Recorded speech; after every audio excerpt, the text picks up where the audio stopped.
glorioso es tu nombre. Gracia y paz, amados hermanos. ¿Cuántos de ustedes ya han leído en más de una ocasión, han visto dibujos o historias infantiles o han escuchado sermones sobre el hijo pródigo?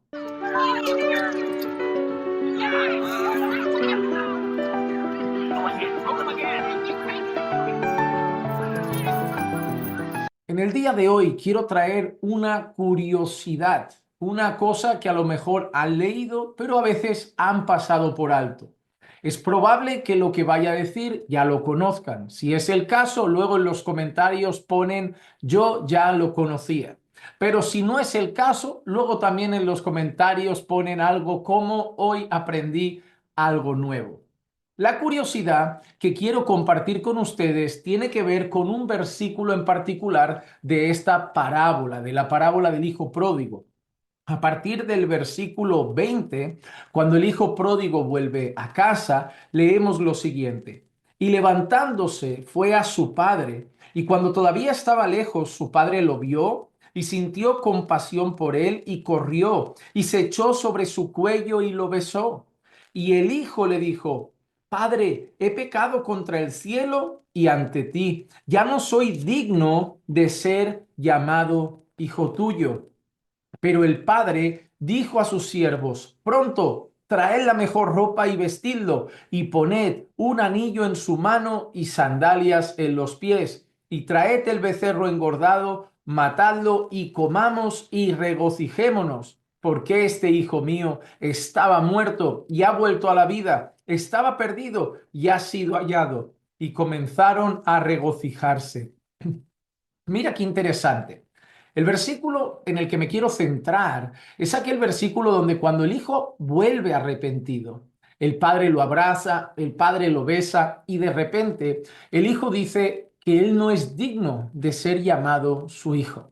El hijo reconoce su pecado, reconoce su ofensa contra el padre y en un momento de ese arrepentimiento pronuncia esas palabras: Padre, he pecado contra el cielo y he pecado contra ti o ante ti, dependiendo la traducción. Yo ya no soy digno de ser llamado tu hijo. En ese momento el padre llama a sus siervos y sí, sabemos que matan un becerro engordado y hacen una gran fiesta, sabemos que lo visten, sabemos que le ponen unas sandalias, pero hay un elemento crucial en esta historia y es que no podemos pasar por alto el detalle de que el padre dice y ponerle un anillo en el dedo. Cuando yo miro este anillo, ¿no? Yo tengo este anillo de aquí. Miren, ya ni siquiera está completamente redondo. Esto significa años de matrimonio ya, cuando el anillo está un poco abollado, cuando ya no tiene forma. Eso es que lleva mucho tiempo en la mano.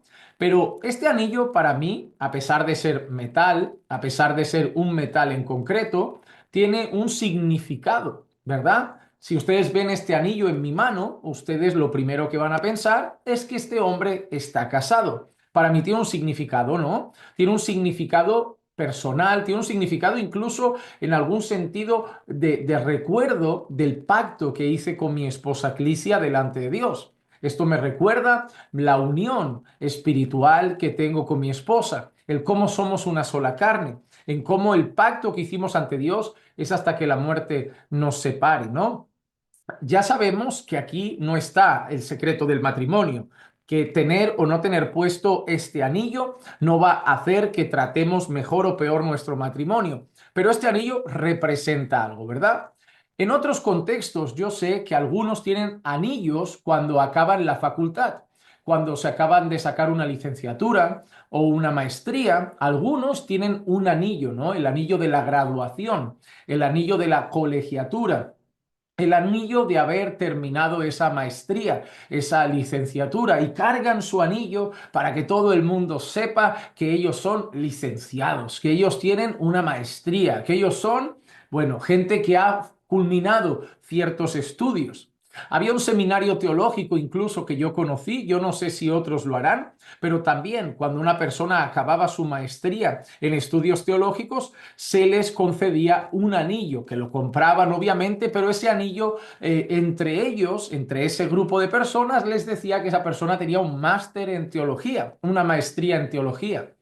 Así que a pesar de que son metales, pueden ser de plata, pueden ser de oro, algunos tienen diamantes, otros tienen un rubí, una esmeralda, otros no tienen nada, ¿no? Son lisos como este, pero la realidad es que tienen un significado. Más allá del valor económico, tienen un valor en cuanto a su significado. Por eso, el significado del anillo que el padre decide colocar en el dedo del hijo pródigo tiene mucho significado. ¿Por qué? Yo voy a mencionar dos cosas básicamente. La primera, por su restauración familiar, por su restauración familiar. Los anillos en aquella época solían tener el escudo de la familia. Si ustedes estudian tiempos antiguos, verán que muchas personas que tenían parte en familias, sobre todo en familias más importantes, familias más relevantes, solían tener el anillo con el escudo familiar. Era como un logo, era como un emblema.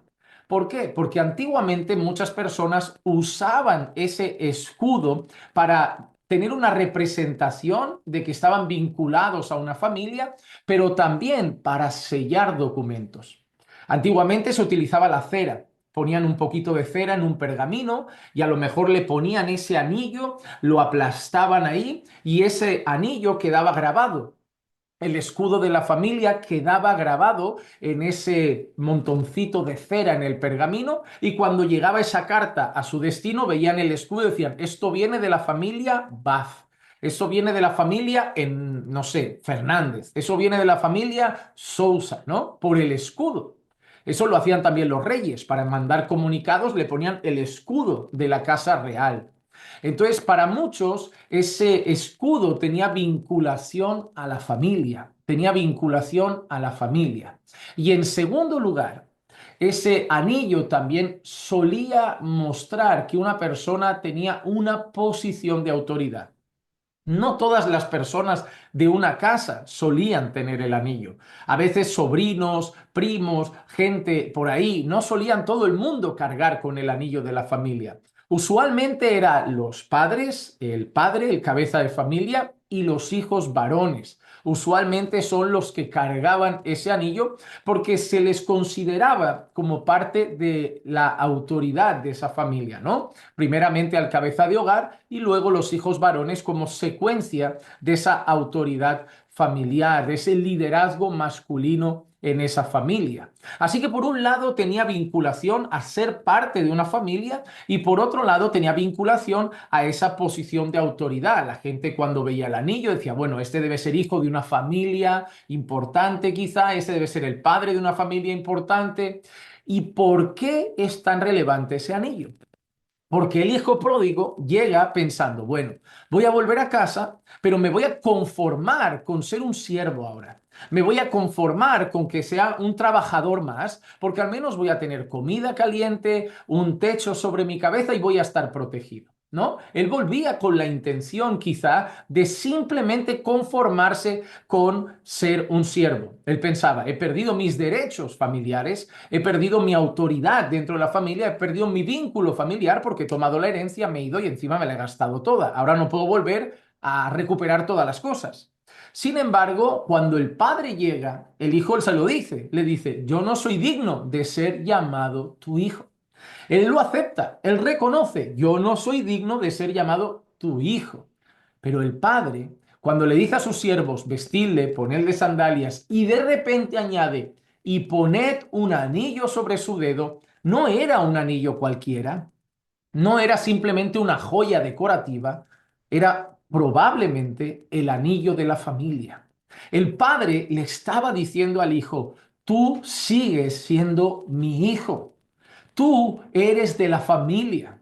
Tú has fallado, pero te has arrepentido y sigues siendo mi hijo. El padre con ese anillo le está diciendo, tú eres parte de la familia. Tú eres hijo. Tú no serás siervo, nunca serás renegado de la familia, tú siempre serás hijo. Eso es lo que le está diciendo el padre en esa escena. Tú eres hijo, tú eres hijo.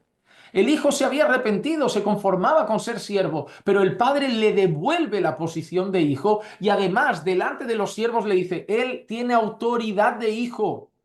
Él podría haber dicho, venga, te vas con los siervos a trabajar, pero le dice a los siervos, y el hijo venía para ser uno de ellos, pero le dice a los siervos, ponerle el anillo de la familia, ponerle el anillo de hijo.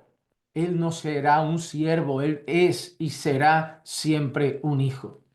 El padre restaura la vinculación a la familia del hijo, reafirma la vinculación familiar del hijo y además reafirma la autoridad dentro de la familia del hijo.